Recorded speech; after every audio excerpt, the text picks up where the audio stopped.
जय बजरंगबली मित्रांनो, जर तुम्हाला लेगचा वर्कआउट सुरू करायचा असेल तर वर्कआउटच्या अगोदर एक डायनामिक स्ट्रेचिंग कशी केली पाहिजे तो तुम्हाला हा व्हिडिओ पूर्ण बघितल्यानंतर समजेल की डायनामिक स्ट्रेचिंग वर्कआउटच्या अगोदर कशा पद्धतीने आणि कोणते प्रकार आहेत ते तुम्ही ह्या व्हिडिओमध्ये मी सर्व एक्सरसाइज आहेत ते मी सर्व दाखवले आहेत.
स्ट्रेचिंगचे सर्व प्रकार मी तुम्हाला दाखवले आहेत. तुम्ही ते सगळे नक्की ट्राय करा आणि तुमचा वर्कआउट चांगल्या पद्धतीने इंजुरी फ्री हा वर्कआउट तुम्ही करू शकता.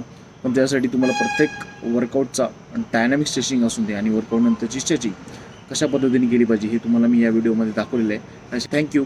जय बजरंगबली.